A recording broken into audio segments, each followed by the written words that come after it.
আয়নাঘর থেকে ফিরে ফারুকী গোপনে বলতাম, আল্লাহ এই ডাইনির হাত থেকে আমাদের বাঁচাও। আয়নাঘরেই আটকে রাখা হয়েছিল উপদেষ্টা নাহিদ ও আসিফ মাহমুদকে। জানাবো নির্বাচনে ঢেউ তুলতে নতুন কৌশলে বিএনপি, এবং সর্বশেষ জানাবো কাশেম হত্যার প্রতিবাদে কফির মিছিল, আওয়ামী লীগ নিষিদ্ধের দাবি হাসনাতের। শুনছিলেন সংবাদ শিরোনাম, এবারে বিস্তারিত। আয়নাঘর থেকে ফিরে ফারুকী গোপনে বলতাম, আল্লাহ এই ডাইনির হাত থেকে আমাদের বাঁচাও। ফ্যাসিস্ট আওয়ামী লীগ সরকারের গুমঘর পরিদর্শন শেষে অন্তর্বর্তী সরকারের সংস্কৃতি বিষয়ক উপদেষ্টা মোস্তফা সরোয়ার ফারুকী ফেসবুক পোস্টে লিখেছেন, এরকম এক একটা আয়নাঘরে আমরা 17 কোটি মানুষ আটকা ছিলাম 16 বছর, আর গোপনে বলতাম, আল্লাহ এই ডাইনির হাত থেকে আমাদের বাঁচাইয়া দাও। এরকমই কোনো একটা ঘরে হয়তো আমার বাল্যবন্ধু সাজেদুল ইসলাম সুমনকে আটকে রাখা হয়েছিল। এরকমই কোনো একটা ঘরে অজানা আশঙ্কায় সে কেঁপে কেঁপে উঠতেছিল। এইরকম একটা ঘরে বসে হয়তো সে আল্লাহর দরবারে হাত তুলে কাঁদতে কাঁদতে বলেছিল, আল্লাহ তুমি আমারে এইবারের জন্য বাঁচাইয়া দাও। আমি আর রাজনীতি করব না, আমার সন্তানের জন্য আমারে বাঁচাইয়া দাও, আমার মায়ের জন্য আমাকে বাঁচাইয়া দাও। এরকমই এক একটা ঘরে আমরা 17 কোটি মানুষ আটকা ছিলাম 16 বছর, আর গোপনে বলতাম, আল্লাহ এই ডাইনির হাত থেকে আমাদের বাঁচাইয়া দাও। সুমনের সাথে আমার শেষ কথা হয় উত্তরার এক হাসপাতালে লুকাইয়া থাকা অবস্থায়। ওর ভাগ্নে আবরারের একটা শুট ছিল আমার সাথে। স্পষ্ট মনে আছে, ওই শেষ করা দোস্ত, আবরারে তুই ইজি কইরা নিস, নাইলে অ্যাক্টিং খারাপ করব। এমনই এক জালিমের শাসনে ছিলাম যে তোর জন্য সুমন একটা কথাও বলতে পারি নাই। পরে জানলাম মানুষরূপী জানোয়ার জিয়াউল হোসেনের নির্দেশে তোর ইনজেকশন দিয়ে মেয়েদের শীতলতায় ফেলে দেয়। যে বাবার ঘরে ফিরে সন্তানের সাথে ভাত খাওয়ার কথা ছিল, তাকে এই ডাইনির দল শীতলক্ষার মাছেদের খাবারে পরিণত করে। এই হায়নাদের হয়ে যখন কেউ কথা বলতে আসে আমার মাথায় রক্ত উঠে যায়। আমি আমার কম্পোজার লুজ করি। এর আগে আজ বিদেশি গণমাধ্যম কর্মীদের নিয়ে আয়নাঘর পরিদর্শনে গেছেন অন্তর্বর্তী সরকারের প্রধান উপদেষ্টা ডক্টর মোহাম্মদ ইউনূস। পরিদর্শন শেষে সাংবাদিকদের সঙ্গে আলাপকালে ডক্টর ইউনূস বলেন, আপনারা সবাই সঙ্গে ছিলেন, কাজেই আমার নতুন করে কিছু বলতে হবে না। এটার বর্ণনা যদি বলতে হয় তাহলে বলবো এটা বিভৎস দৃশ্য। যারা নিগৃহীত হয়েছেন, যারা এটা শিকার হয়েছেন, তারা আমাদের সঙ্গে আছেন। তাদের মুখের থেকে শুনলাম কি হয়েছে।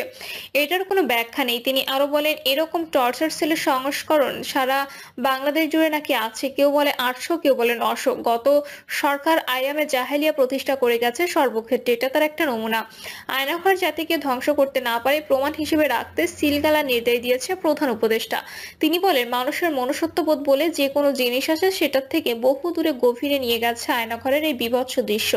নৃশংস প্রতিটি জিনিস হয়েছে এখানে। যতটা শুনে অবিশ্বাস্য লাগে যে এটা কি আমাদেরই দেশ, আমাদেরই জগৎ। অধ্যাপক ইউনূস বলেন, বিনা কারণে জঙ্গি আখ্যায়িত করে মানুষকে তুলে এনে এসব টর্চার ছেলে নির্যাতন করা হতো। তিনি আরো বলেন, এখন শুনি বাংলাদেশ জুড়ে আরো 27 থেকে 28টি আয়নাঘর আছে। আমার ধারণা ছিল শুধু এখানেই আছে। এগুলোর সংখ্যাও নিরূপণ করা যায় না, কতটা জানা আছে, কতটা অজানা আছে। গুম কমিশনকে এসব আয়নাঘর বহিষ্কার করার জন্য ধন্যবাদ জানান প্রধান উপদেষ্টা। আয়নাঘরে আটকে রাখা হয়েছিল উপদেষ্টা নাহিদ ও আসিফ মাহমুদকে। আয়নাঘর পরিদর্শন করেছেন অন্তর্বর্তী সরকারের প্রধান উপদেষ্টা সহ বাকি সব উপদেষ্টারা। এ সময় আয়নাঘরের ভয়াবহ চিত্র দেখে আঁতকে ওঠেন তারা। তাদের সঙ্গে ছিলেন দেশ বিদেশের সাংবাদিকরা।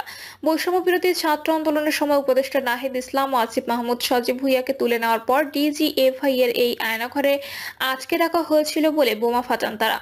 আয়নাঘর পরিদর্শনে গিয়ে ডিজিএফআই এর সেই 2 টর্চার সেল চিনতে পারার কথা জানিয়েছেন নাহিদ ও আসিফ। 24শে জুলাই বৈষম্য বিরোধী ছাত্র আন্দোলনের সময় তাদেরকে সাদা পোশাকে তুলে নেওয়া হয়।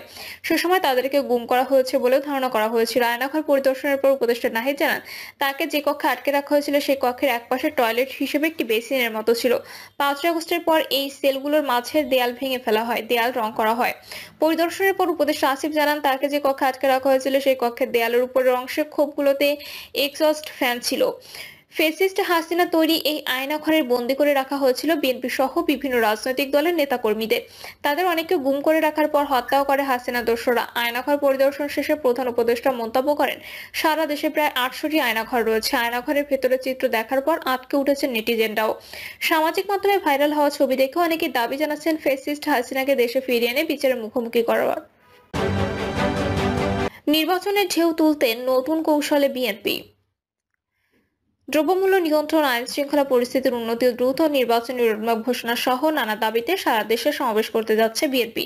সারা দেশে জাতীয় নির্বাচনে ঢেউ তুলতে চায় দলটি। এর মাধ্যমে অন্তর্বর্তী সরকারের সময় জনদাবির ব্যানারে প্রথমবারের মতো মাঠ পর্যায়ে কর্মসূচিতে নামছে। এসব সমাবেশে মূলত প্রধান ফোকাস থাকবে কেন দ্রুত জাতীয় নির্বাচন দরকার সেসব যুক্তি ও বাস্তবতা তুলে ধরা। এছাড়া ভবিষ্যৎ পরিকল্পনা, চলমান পরিস্থিতিতে জনগণকে সতর্ক থাকতে দিক নির্দেশনামূলক বার্তাও দেওয়া হবে। প্রথম ধাপে ৬৭টি সাংগঠনিক জেলায় সমাবেশ হবে।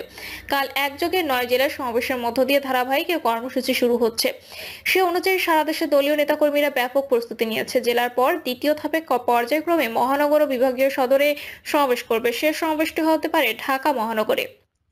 রমজানের আগেই এই কর্মসূচি শেষ করার সিদ্ধান্ত রয়েছে দলীয় সূত্রে জানা গেছে এসব তথ্য। বিএনপি সিনিয়র যুগ্ম মহাসচিব রুহুল কবির রিজভী বলেন, নিত্য প্রয়োজনীয় পণ্যের মূল্যবৃদ্ধি সহনীয় পর্যায়ে রাখা, অবনতিশীল আইন শৃঙ্খলা পরিস্থিতির উন্নতি, দ্রুত গণতান্ত্রিক যাত্রাপথে উত্তরণের জন্য নির্বাচনী রোডম্যাপ ঘোষণা, রাষ্ট্রের পতিত ফ্যাসিবাদের নানা চক্রান্তের অপচেষ্টা মোকাবিলা সহ বিভিন্ন জনদাবিতে ১২ ফেব্রুয়ারি থেকে সমাবেশ শুরু হবে। শেষ হবে ২৫ ফেব্রুয়ারি এই কর্মসূচি। ৬৭টি সাংগঠনিক জেলার সমাবেশের পর পর্যায়ক্রমে মহানগর ও বিভাগীয় সদরের সমাবেশ অনুষ্ঠিত হবে। বিএনপি ঢাকা বিভাগীয় সাংগঠনিক সম্পাদক কাজী সাইদুল আলম বাবুল বলেন, এই মুহূর্তে জনগণ বিএনপির দিকে তাকিয়ে আছে। জনগণ আমাদের নেতা ভারপ্রাপ্ত চেয়ারম্যান তারেক রহমানের দিকে তাকিয়ে আছেন। দেশের এই পরিস্থিতিতে আমাদের দল কি ভূমিকা রাখে, তাই সময়ের প্রেক্ষাপটে আমরা মনে করছি দেশের বর্তমান অবস্থায় দলের পক্ষ থেকে ভারপ্রাপ্ত চেয়ারম্যানের কিছু বার্তা জনগণকে দেওয়া দরকার। এই বার্তা দেওয়ার জন্য সারা দেশে বিএনপি সব সাংগঠনিক জেলা মহানগরে সমাবেশ করব। জনগণকে দেশের সার্বিক পরিস্থিতি তুলে ধরবো এবং দলের ভবিষ্যৎ পরিকল্পনা জানাবো। ভারপ্রাপ্ত চেয়ারম্যানের যে আগামীর উন্নয়নশীল গণতান্ত্রিক রাষ্ট্র গড়ার উদ্দেশ্য নিয়ে বিগত দিনে এই দল এত ত্যাগ স্বীকার করে আসছে, এত অত্যাচার নির্যাতন সহ্য করে এ পর্যন্ত এসেছে। এর চূড়ান্ত বিজয় অর্জিত না হওয়া পর্যন্ত আমরা রাজপথে থেকে এই আন্দোলনের সঙ্গে জনগণকে সম্পৃক্ত করতে চাই। এসব সমাবেশ সফল করতে ঢাকা বিভাগের জেলা সহ তৃণমূল পর্যন্ত প্রস্তুতি সভা সহ যা যা করা দরকার তা করছি। চলতি বছরের ডিসেম্বরের মধ্যে ত্রয়োদশ সংসদ নির্বাচনের দাবি করে আসছে বিএনপি। দলটি মনে করে জুলাই আগস্টে নির্বাচন করা সম্ভব। জানা গেছে চলমান পরিস্থিতির বিবেচনায় কেন জনগণের ভোটে নির্বাচিত সরকার প্রয়োজন তা সমাবেশে তুলে ধরবেন সিনিয়র নেতারা। একই সঙ্গে সম্ভাব্য প্রার্থী ও নেতাকর্মীদের উদ্দেশ্যে ভোটারদের আস্থায় রাখতে দেওয়া হবে নানা বার্তা। এক্ষেত্রে আগামী নির্বাচন ও দেশ নিয়ে ভারপ্রাপ্ত চেয়ারম্যান তারেক রহমানের পরিকল্পনার কথাও তুলে ধরার কথা রয়েছে। জনগণ যাতে বিএনপির উপর আস্থা ধরে রাখে সেজন্য এখন থেকে নানা কর্মকাণ্ড শুরু করার আহ্বানও থাকবে। এছাড়া অন্তর্বর্তী সরকারকে ব্যর্থ হতে দেবে না বিএনপি, একথা জানিয়ে চলমান পরিস্থিতির কোনো পক্ষ যেন সুযোগ নিয়ে দেশকে অস্থিতিশীল করতে না পারে সেজন্য সতর্ক থাকার জন্য বার্তা দেওয়া হবে। কোনো নেতাকর্মী সে যত বড় প্রভাবশালী হোক না কেন অপকর্মের সঙ্গে জড়িত হলে জানা মাত্রই বহিষ্কার করা হবে। দলীয় এমন সিদ্ধান্তের কথা সমাবেশে তুলে ধরবে সিনিয়র নেতারা। এছাড়া